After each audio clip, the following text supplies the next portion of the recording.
Good afternoon, good afternoon. I am Sandgrain1 and this is episode 19 of the Sandpack series. Two slime chunks here, and one of them is outside the boundaries of the base that I have planned, planned here. So I might actually move everything one chunk over, just to include that one. But I don't think I'm going to prioritize doing anything with slimes anytime soon. Uh, Slimes doesn't give me anything I need. Slimes can provide three things for me. Time, as in it can give me a project to do, spend my time on.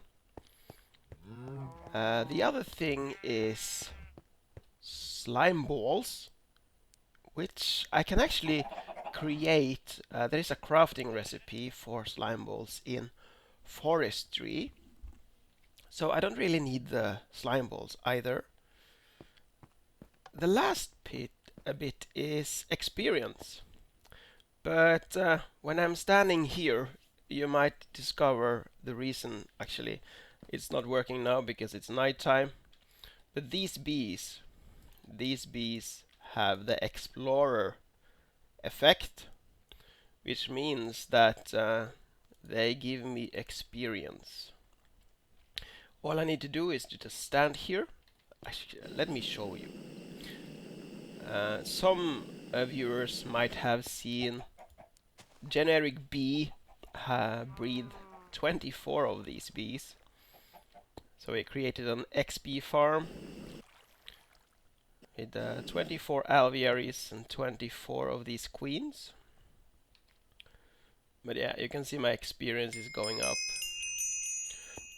So I don't really need an XP farm anymore.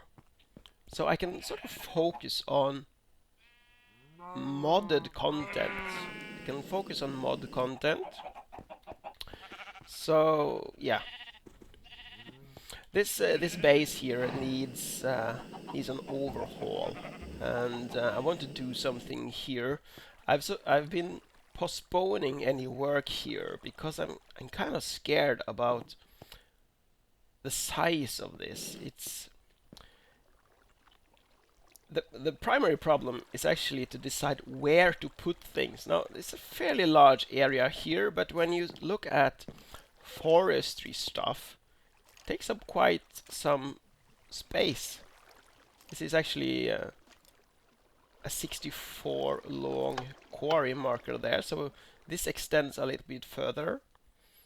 And when you have many farms like that, and that is of course the plan, and a lot of forestry stuff, orchard is not something I have yet.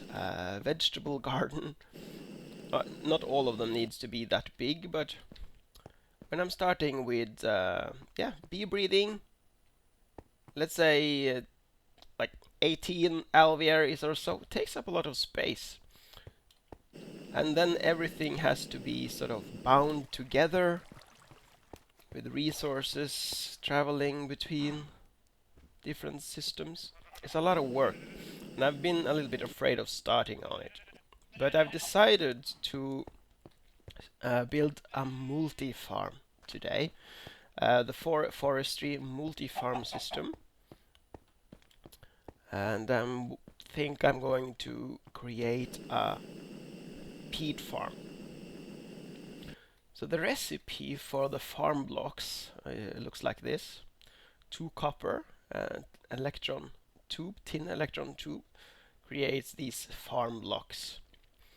And I think I need around 100 of them for one peat farm. So it's going to cost me quite a bit of copper and tin, but it is otherwise a fairly cheap recipe. Let me show you one other alternative recipe. I'm just gonna pick up this one.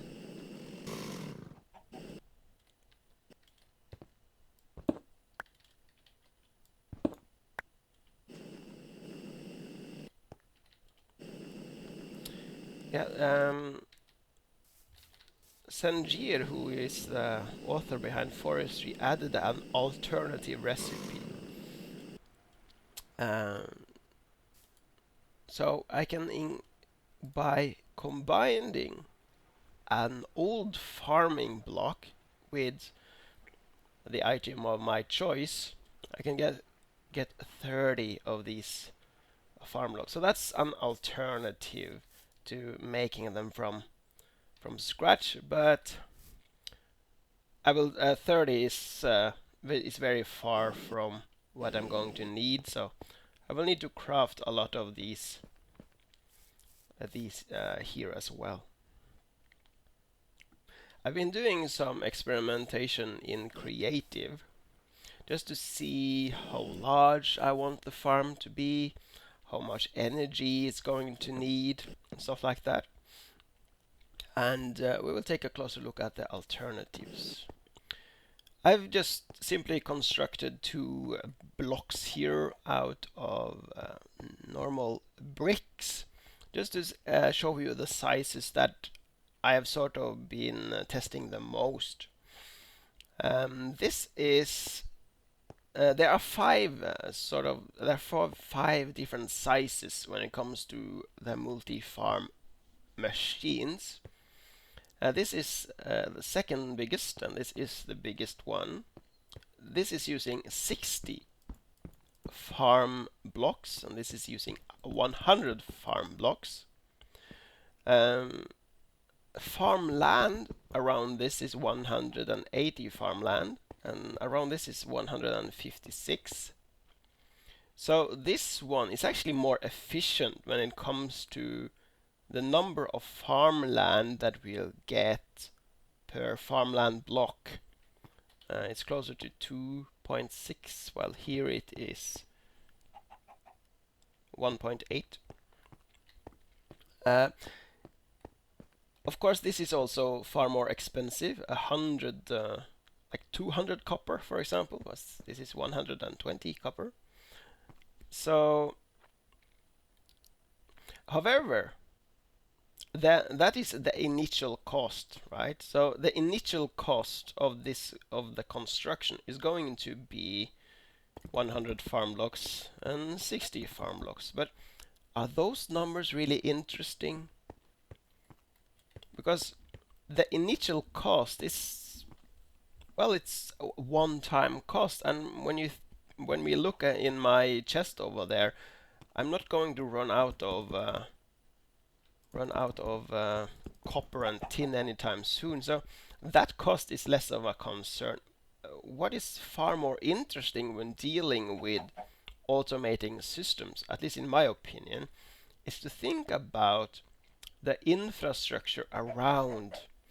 How much fertilizer is this going to swallow versus this one? How much fertilizer are they using? How much water are they using?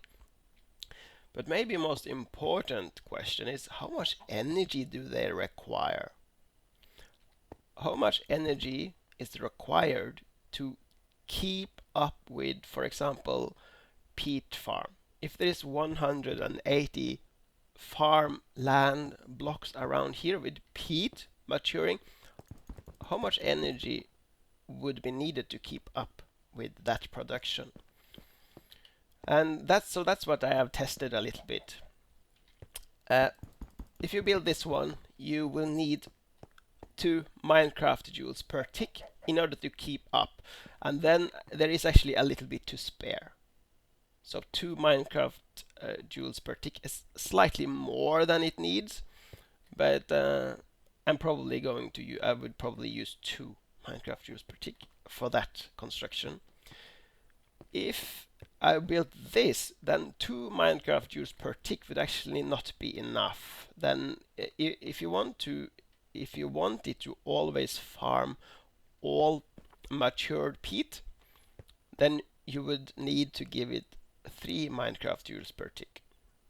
There are other sizes as well. If I do this, cut off this, for example,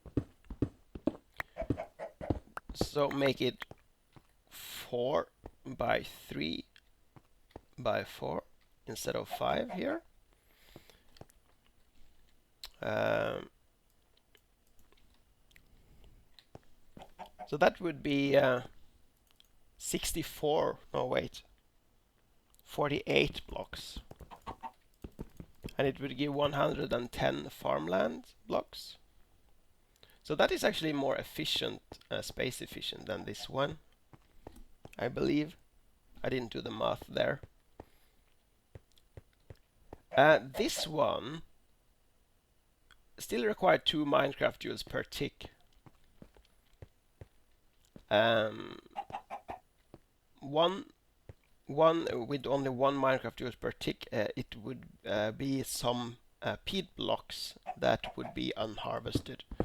And the last and the smallest size is this one.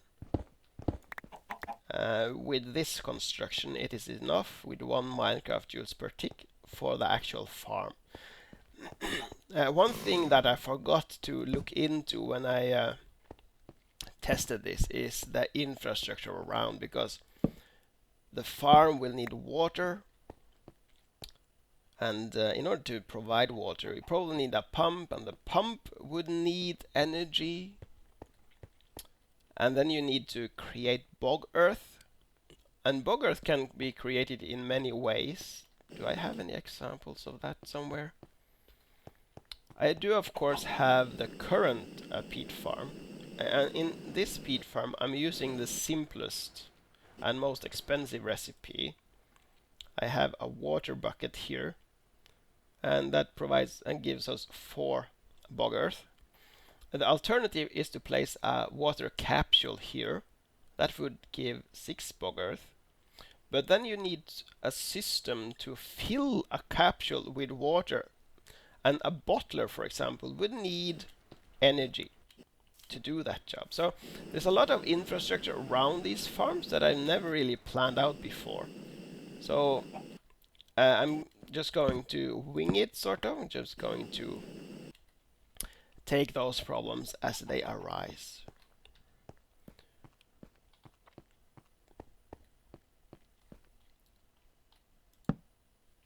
Now let's I haven't decided on a location yet, but it's going to be here, closer to this pillar here, and it's going to be on a level above this one. So if this is ground floor, I want the peat farm to be on the first floor.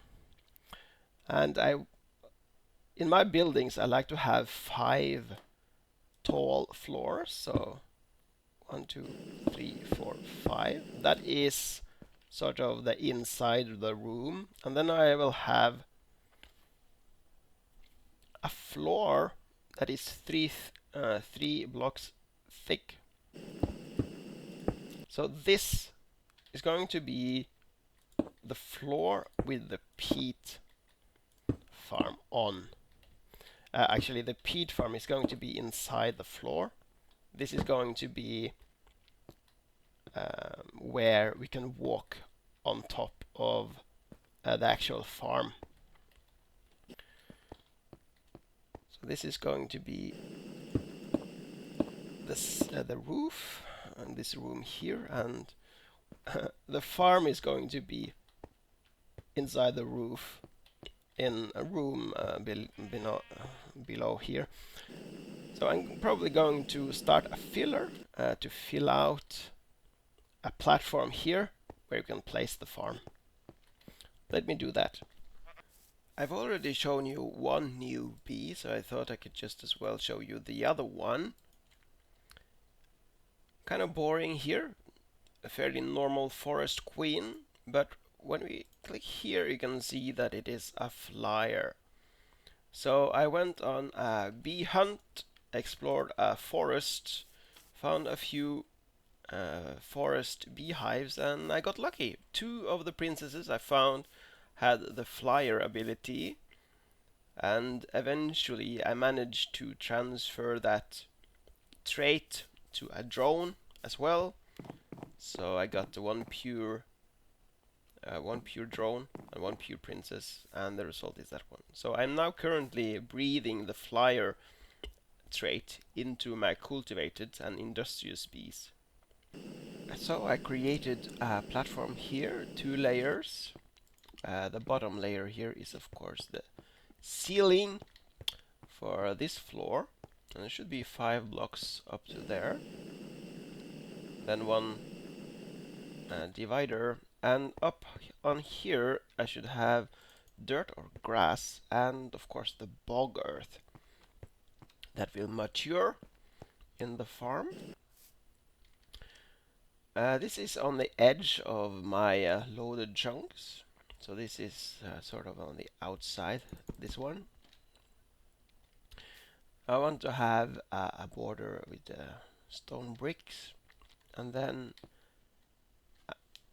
I need room for 6 bog earth. So 1, 2, 3, 4, 5, 6, and then here is my farm, the actual farm structure.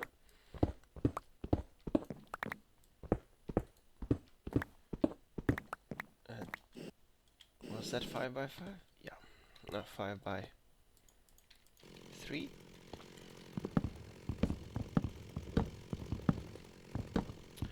So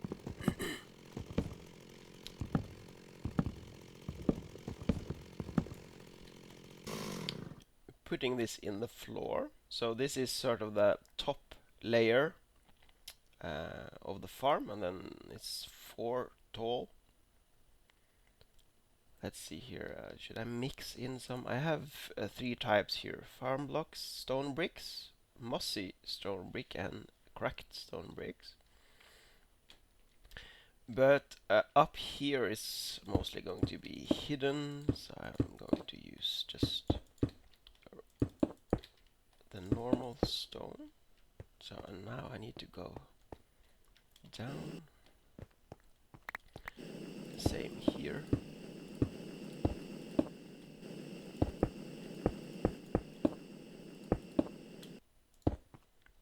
And 2 more layers, and those are layers that I'm going to see, so I can try to mix in some. Actually, I have very few farm blocks, normal stone bricks left here. Yeah, let me just build with this. I think I made enough and made 1 stack, and if I recall correctly I needed 60 of them.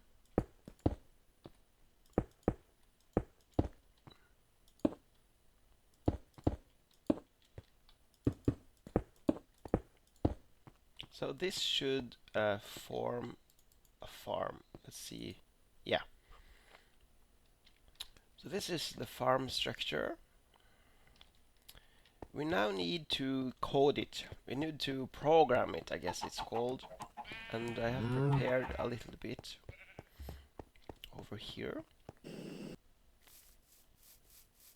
in the carpenter. So this is the recipe for an intricate circuit board. Just make 1 of these. Oh, this is damn, it's taking time.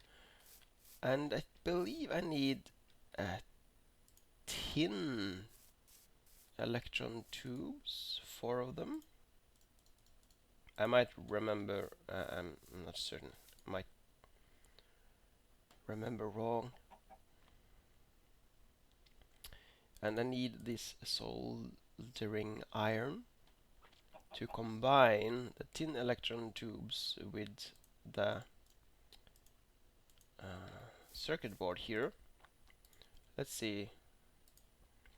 I'm going to use create a manual farm. And yeah, so I need 1 for each, which means that I will have peat bog farm in all 4 directions around the farm. So this is how you code the multi-farm.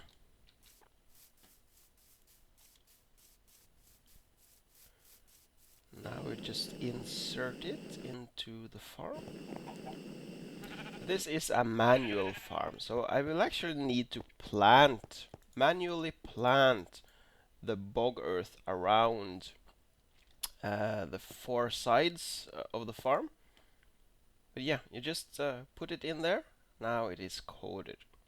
The farm is going to need bog earth that we place here. These slots are for a secondary resource. For example, a tree farm would need saplings. This is the output slot, so peat and dirt will end up here unless I hook up some piping. This is for water and this is for fertilizer, so it's going to be a lot of piping around it. I just remember that there is two additional block types I need. I need the gearbox, 3 tin gears and a farm block here, and that is where we will input energy, so Minecraft joules. And this is the hatch, farm block, 2 tin gears and the trapdoor.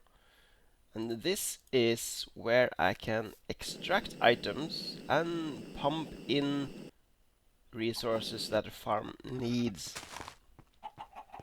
For example, fertilizer and bog earth. I've actually not tested to pump in these things from the bottom. I hope it works. I know it works with the energy. I'm not so certain about items actually. Let's see. If I have gearbox in the middle.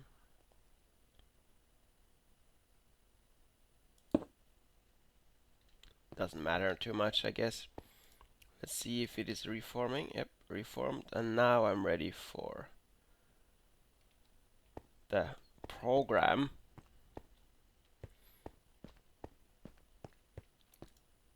So now I need to start with some actual piping here. So I'm going to set up a very crude start system, and then we will build on it in a future episode.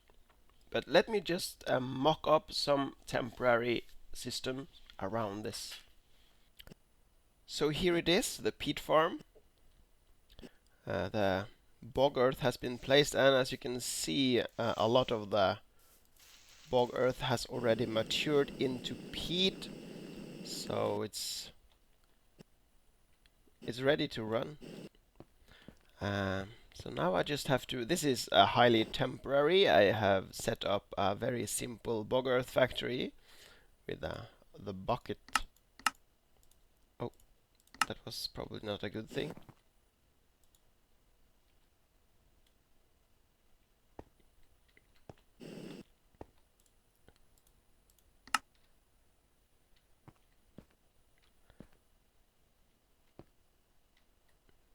Why am I getting only one?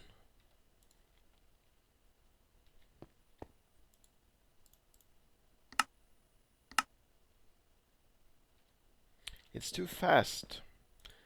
I got this working. Over there. Now it's synced up, I think. Or not. Yeah.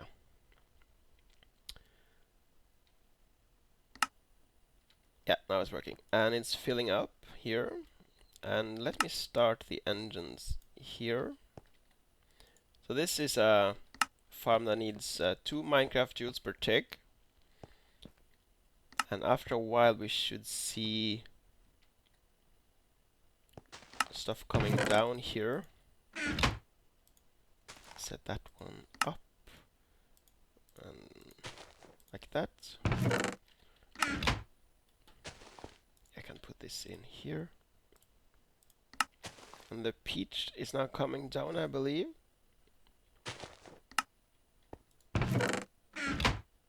Yeah, it's going into these engines, of course. So now we maybe we're getting some dirt. Yeah, the dirt is coming into this chest. So it's done. The temporary setup down here But the farm, the actual farm, is at least set up. And in the coming episodes, we're going to work on the system below. But yeah, that's episode 19, I think. Thanks for watching. Bye bye.